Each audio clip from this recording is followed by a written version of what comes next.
요한복음 1장입니다. 1장 19절에서 28절까지. 오늘은 나는 아니라 라는 제목으로 말씀을 나누겠습니다. 오늘 제목은 본문에 나오는 표현 그대로를 가져왔습니다. 나는 아니라. 어제 있었던 일입니다. 채팅방에서 오늘 말씀의 제목이 무엇인지 알려달라고 해서 알려주었습니다. 말씀 나는 아니라 라고 했습니다. 그랬더니 어떤 답이 왔을까요? 말씀 내가 맞다고, 그런 답이 왔습니다. 제목이 나는 아니라 라는 말이었는데 오해가 되는 말이 되었습니다. 나는 아니라 라는 말이 오해를 가져올 수 있는 말입니다. 그런데 오늘 본문에서 이 말은 반대 일을 합니다. 나는 아니라 라는 말이 오해를 가져오는 말이 아니라 오해를 푸는 말이 되었습니다. 그럼 어떤 오해였는지, 오늘 본문에서 이 말이 어떻게 나왔고, 그리고 이 일을 통해서 우리가 무엇을 알 수 있는지 생각해 보겠습니다. 사도 요한은 장엄한 서론으로 복음서를 시작했고, 오늘 본문부터 본격적으로 예수님의 이야기를 시작합니다. 예수님이 누구신지 알 수 있도록 예수님을 소개하는 것입니다. 그러기 위해서 요한은 먼저 요한을 소개합니다. 이해가 되시나요? 제가 두 요한을 말씀드렸습니다. 사도 요한이 세례 요한을 소개하는 것입니다. 이미 서론에서 세례 요한에 대해서 짧게 언급한 바가 있습니다. 지난 시간에 제가 따로 설명은 하지 않고 생략했었습니다. 오늘 본문을 보면서 함께 좀 생각해 보려고 합니다. 제가 우리 성경의 그대로의 표현이기 때문에 그냥 편의상 세례 요한이라고 말합니다. 혹시 침례 요한이지 왜 세례 요한이냐 이러실 분은 없으시죠? 네. 공간복음 마태, 마가, 누가복음에 보면 세례 요한이라는 말이 나옵니다. 사도 요한과 구분해서 종종 세례 요한이라고 표현합니다.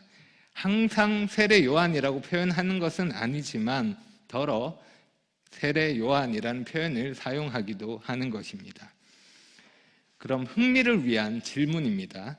제가 공간복음에서 마태, 마가, 누가복음에서 세례 요한이라는 말이 나온 경우가 있다고 했는데 요한복음에도 세례 요한이라는 말이 나올까요?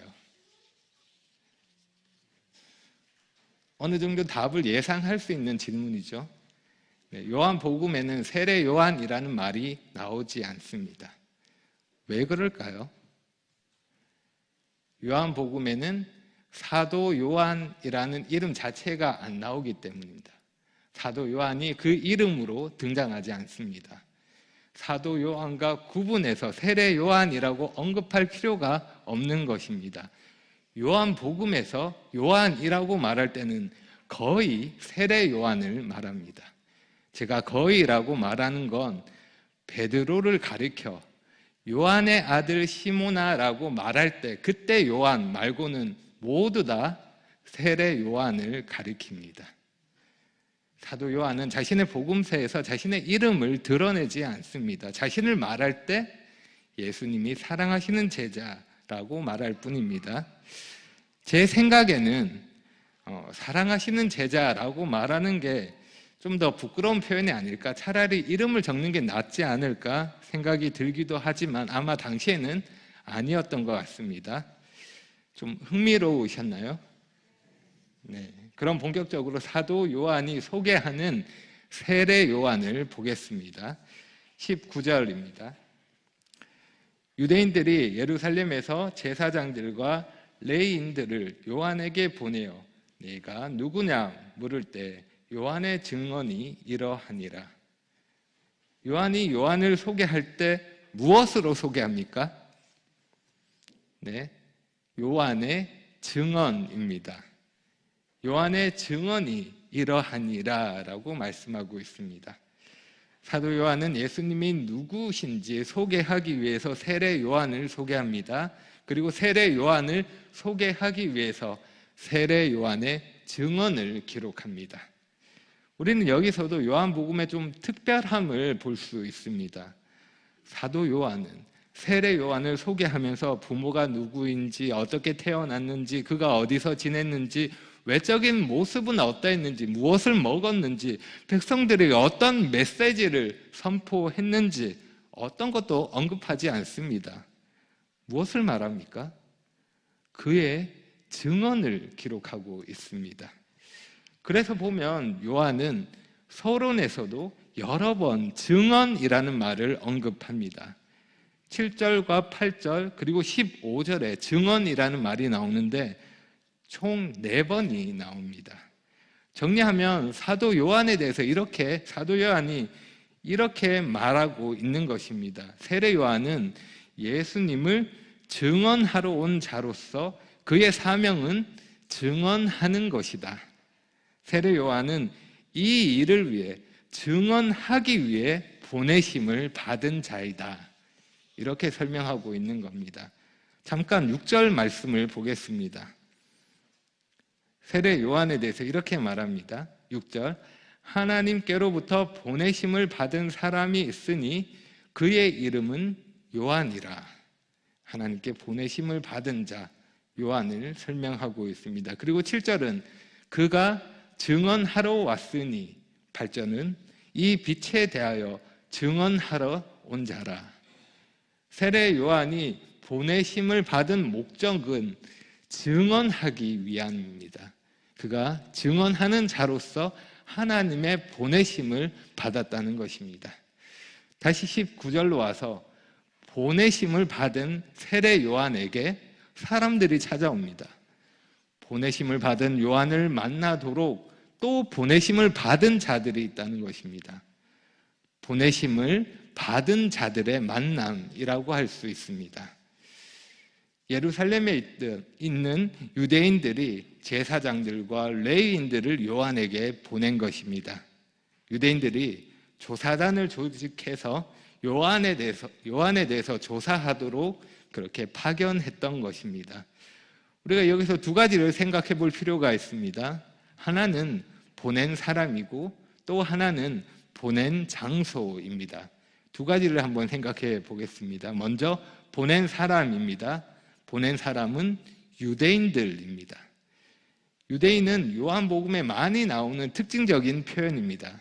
공간복음은 마태, 마가, 누가를 모두 합쳐서 유대인이라는 표현이 17번 나옵니다. 그런데 요한복음은 71번이 나옵니다. 훨씬 더 많이 나오는 것입니다. 그만큼 요한복음에서 유대인이라는 말이 많이 사용됩니다. 긍정적이거나 중립적인 의미로 유대인이라는 말이 사용되기도 하지만 많은 경우에는 부정적인 의미로 사용됩니다. 예수님을 대적했던 유대 지도자들을 말할 때 사용된 것입니다. 오늘 본문에서도 유대 지도자를 가리킬 때 이러한 표현이 사용되었습니다. 일반적으로 유대인을 가리키는 표현이 아니라는 것입니다. 그리고 24절을 참고하면 이 유대인들은 바리새인들임을 알 수 있습니다. 그럼 다음으로 보낸 장소입니다. 보낸 장소는 예루살렘입니다. 이스라엘의 중심 예루살렘에서 변두리에 벌어지는 일을 조사하기 위해서 사람을 보냈다는 것입니다. 마치 중앙정부의 관리들을 파견한 것 같습니다. 지금 요한이 있는 곳은 28절에 나오는데 요단강 건너편에 있는 베다니입니다.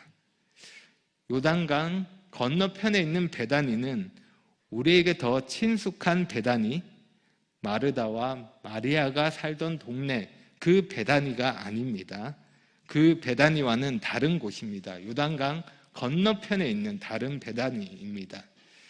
세례 요한의 증언, 그 다음으로 이어지는 본문 다음으로 이어지는 이야기를 보면 예수님이 이 베다니에서 갈릴리 지역으로 가시는데 하루 정도의 시간이 걸린 것으로 볼 수 있습니다. 그래서 베다니가 갈릴리 지역과 가까이 있었음을 추측해 볼 수 있습니다. 그래서 요단강 건너편에 있는 베다니가 어디인지 정확한 위치는 알 수 없지만 이스라엘의 북쪽에 있는 곳, 그래서 갈릴리와 가까운 지역에 있는 것으로 생각할 수 있습니다. 정리합니다. 이스라엘의 중심인 예루살렘에서 종교 지도자라 할 수 있는 바리새인들이 멀리 요단강 건너 북쪽에 있는 베다니에서 세례를 베풀고 있던 요한에게 성전 관료로 이루어진 제사장들과 레위인들을 조직해서 그들에게 조사를 하려고 보냈다는 것입니다. 이해가 되셨나요? 왜 이런 일을 했을까요? 왜 사람들을 저 멀리까지 보냈던 걸까요? 세례 요한이 백성들로부터 선지자로서 인정을 받으며 그를 따르는 무리가 생겨나고 있기에 유대 지도자들이 그의 정체를 알고 싶었던 것입니다. 그들에게 위협이 될 수 있기에 요한이 무슨 목적으로, 무슨 자격으로 이런 일을 하고 있는지 알기를 원했던 것입니다. 자기 무리에 속하지 않은 누군가가 갑자기 나타나서 특별한 일을 하고 있습니다. 강력한 메시지를 선포하면서 사람들에게 인정을 받고 있습니다. 그 영향력이 커지고 있으니까 불편하고 경계하게 되는 것입니다. 그래서 묻습니다. 네가 누구냐? 요한은 3번에 걸쳐서 나는 아니라 하고 대답합니다. 나는 아니라. 하나씩 살펴보겠습니다. 먼저 첫 번째 대답입니다. 나는 그리스도가 아니라. 20절입니다. 요한이 드러내어 말하고 숨기지 아니하니, 드러내어 하는 말이 나는 그리스도가 아니라 한데, 요한은 오해의 여지를 두지 않습니다. 숨기지 않습니다. 분명하게 말합니다. 나는 그리스도가 아니라. 그리스도는 헬라어이고 히브리어로는 메시아입니다. 같은 말입니다. 신구약 중간기에는 오실 메시아, 그 그리스도에 대한 기대와 소망이 아주 컸습니다. 하나님께서 기름 부음을 주신 자, 하나님께로부터 기름 부음을 받은 자, 그 메시아, 그 그리스도가 오셔서 그 이스라엘을 구원하실 거라는 그런 기대가 컸던 것입니다. 그래서 그리스도를 기다리고 있었습니다. 이런 상황에서 세례 요한이 했던 일은 그가 그리스도가 아닐까 하는 질문을 가지게 만들었습니다. 하지만 요한은 사람들이 자신에 대해서 잘못된 기대나 관심을 가지지 않도록 분명하게 말합니다. 사람들의 인기를 얻거나 이득을 취하려고 하지 않습니다. 다만 자신에게 주어진 사명에 충성할 뿐입니다. 다음으로 내가 누구냐? 두 번째 대답입니다. 나는 엘리야가 아니라. 21절입니다. 21절. 또 묻되 그럼 누구냐? 네가 엘리야냐? 이르되 나는 아니라.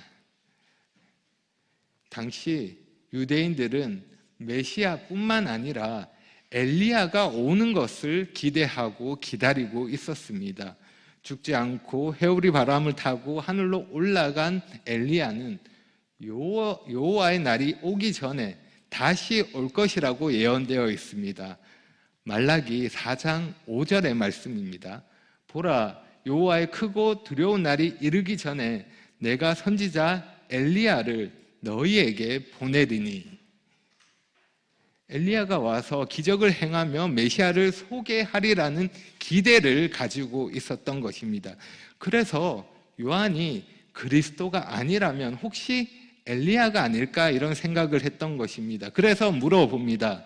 네가 엘리야냐? 요한은 자신이 엘리야가 아니라고 분명하게 대답합니다. 여기서 우리는 의문을 가지게 됩니다. 예수님은 세례 요한을 엘리야라고 말씀하셨습니다. 우리는 다른 복음서를 통해서 세례 요한이 엘리야라는 사실을 알고 있습니다. 그런데 요한 복음에서 요한은 자신이 엘리야가 아니라고 말합니다. 우리는 이것을 어떻게 이해할 수 있을까요? 몇몇 견해들이 있습니다. 워낙 요한이 겸손한 사람이니까 이렇게 말하는 겁니다. 제가 어찌 그렇게 위대한 선지자 엘리야를 따라하겠습니까? 엘리야가 될 수 있겠습니까? 흉내도 못 냅니다. 저는 엘리야가 아닙니다. 이런 표현일까요? 아니면 자신이 엘리야였지만 엘리야였는지 자신이 모르는 겁니다. 나는 그냥 주어진 사명에 충성할 뿐이고 내가 어떤 자인지 그것은 중요하지 않고, 이런 의미일까요? 둘 다 설득력이 없는 견해이죠. 엘리야는 그들의 질문에 맞게 대답해 준 거라고 생각할 수 있습니다. 사람들은 엘리야가 불병거를 타고 다시 하늘에서 내려올 것을 기대했습니다. 요한은 그들이 그러한 잘못된 기대를 가지지 않도록 자신이 그런 엘리야가 아니라고 말한 것입니다. 요한은 분명히 엘리야와 구분되는 다른 선지자입니다. 엘리야가 아닙니다.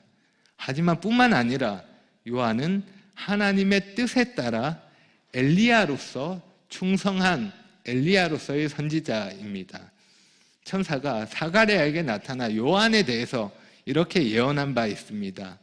엘리야의 심령과 능력으로 메시아를 위해 백성들을 준비하리라는 말씀입니다. 세례 요한은 엘리야의 심령과 능력으로 그에게 맡겨진 사명, 주의 백성을 준비하는 일에 충성했던 것입니다. 이해가 되십니까? 그럼 내가 누구냐? 세 번째 대답입니다. 나는 그 선지자가 아니라. 다시 21절 마지막입니다. 또 묻되 네가 그 선지자냐? 대답하되 아니라. 그 선지자라는 말은 신명기에 나오는 선지자를 가리키는 말입니다. 신명기 18장 15절에 보면 이렇게 말씀합니다. 내 하나님 여호와께서 너희 가운데 내 형제 중에서 너를 위하여 너와 같은 선지자 하나를 일으키시리라. 너희는 그의 말을 들을지니라.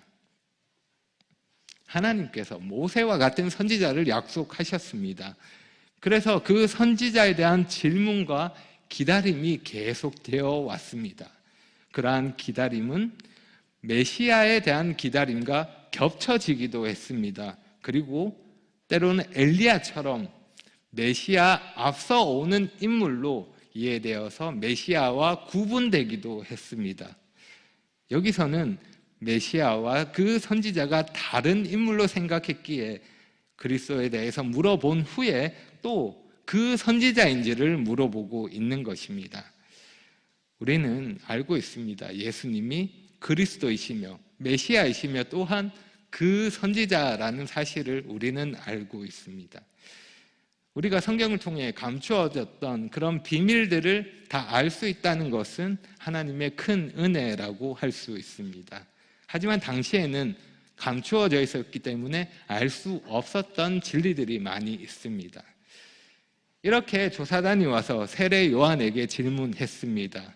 그런데 묻는 것마다 요한이 어떻게 대답합니까? 다 아니라고 대답합니다. 그러니 어떻게 합니까? 돌아가서 조사한 결과를 보고해야 되는데 뭐라고 보고할 수 있을까요? 뭐라도 가져가야 되지 않을까요? 그래서 보다 근본적인 질문을 합니다. 너는 자신을 무엇이라고 하느냐? 22절입니다. 또 말하되 누구냐? 우리를 보낸 이들에게 대답하게 하라. 너는 내게 대하여 무엇이라 하느냐? 당신은 자신에 대해서 누구라고 말합니까? 라고 질문하는 것입니다.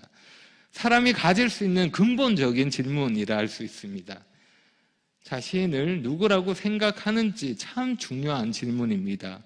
중요한 만큼 사람들이 잘못 생각하기도 쉬운 질문이기도 합니다.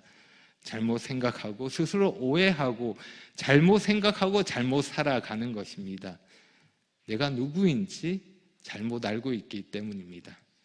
하지만 세례 요한은 잘 알고 있습니다. 이렇게 대답합니다. 23절입니다. 이르되 나는 선지자 이사야의 말과 같이 주의 길을 곱게 하라고 광야에서 외치는 자의 소리로라 하니라. 나는 그리스도가 아니라 소리입니다. 나는 엘리야가 아니라 소리입니다. 나는 그 선지자가 아니라 소리입니다. 나는 광야에서 외치는 자의 소리일 뿐입니다.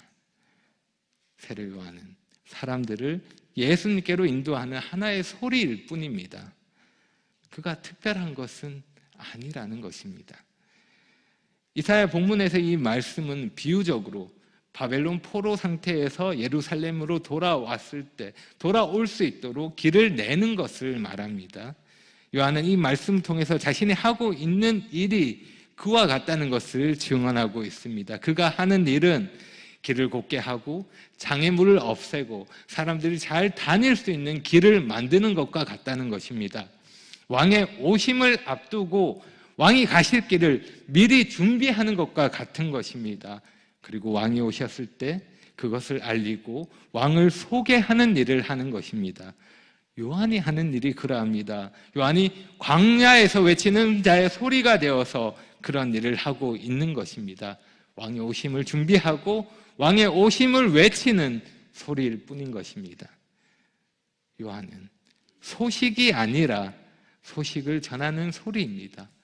복음이 아니라 복음을 전하는 소리일 뿐입니다. 하나님의 뜻에 따라 그리스도를 증언하는 하나의 소리일 뿐입니다. 요한은 자신이 하나님이 쓰시는 도구일 뿐이라는 것을 알기에 자신을 높이지 않습니다. 자신은 그저 한낱 목소리일 뿐인 것입니다. 세례 요한의 대답에 대해서 그들은 또다시 이렇게 질문합니다. 25절입니다. 또 물어 이르되 네가 만일 그리스도도 아니요 엘리야도 아니요 그 선지자도 아닐진데 어찌하여 세례를 베푸느냐? 왜 세례를 베푸냐고 묻는 겁니다. 네가 뭔데 이런 일을 하느냐라고 묻는 것입니다.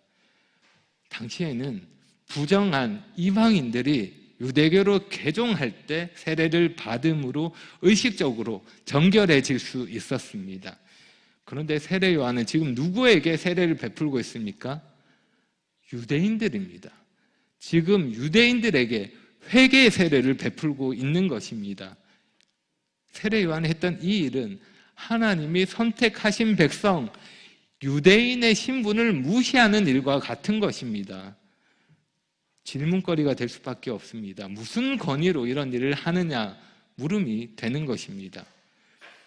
좀 직설적으로 말하면 네가 뭔데 사람들을 물에 빠뜨리냐라고 묻는 겁니다. 무슨 권위로 이런 일을 하고 있느냐?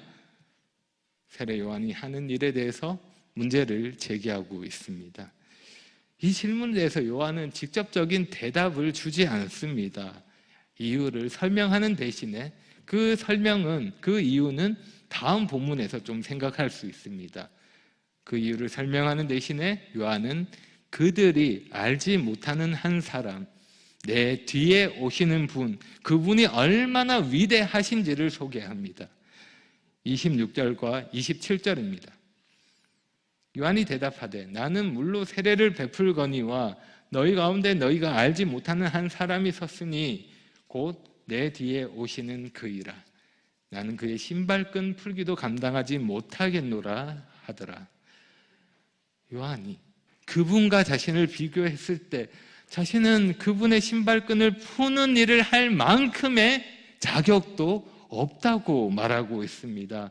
그분과 비교하면 자신은 그토록 부족한 자이고 그분은 그토록 위대한 자라는 것을 강조하고 있는 것입니다.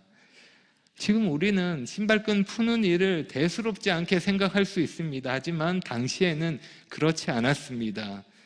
학자들 중에는 신발끈 푸는 일은 종에게도 시키지 않는 일이라고, 그만큼 비천한 일이라고 말하기도 합니다. 그런데 그런 일조차도 요한은 할 수 없다는 것입니다. 그렇게 비천한 일조차도 나는 그분에 대해서는 할 수 없는 자이다라고, 그렇게 그분이 얼마나 위대하신 분이신지를 강력하게 말하고 있는 것입니다. 이렇게 신발끈 대답을 통해서 그 대답을 마지막으로 해서 질의응답 시간은 끝이 납니다. 그리고 보내심을 받은 자들의 만남도 이렇게 마무리됩니다. 여기까지가 첫째 날 세례 요한의 증언입니다. 그리고 29절부터는 둘째 날 보다 더 직접적인 요한의 증언이 이어집니다. 이어지는 요한의 증언은 다음 시간에 계속 살펴보겠습니다. 요한의 증언, 네가 누구냐는 질문에 대한 대답은 나는 아니라입니다. 나는 그리스도도 아니고 나는 엘리야도 아니고 나는 그 선지자도 아닙니다. 요한은 3번이나 나는 아니라고 대답하고 있습니다. 3번이나 아니라고 합니다. 3번 아니라는 대답, 뭔가 생각나는 것이 있지 않습니까? 네, 베드로가 생각나십니까?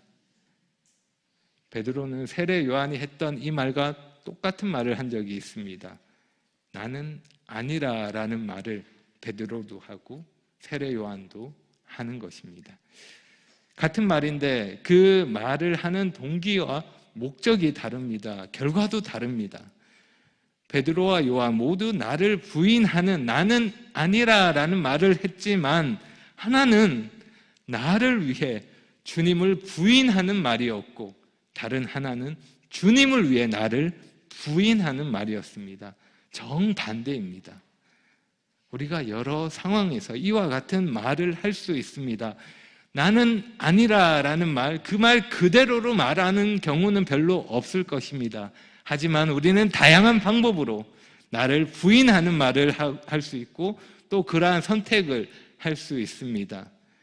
우리가 주님을 위해 나를 부인하는 선택과 행동을 하기도 합니다.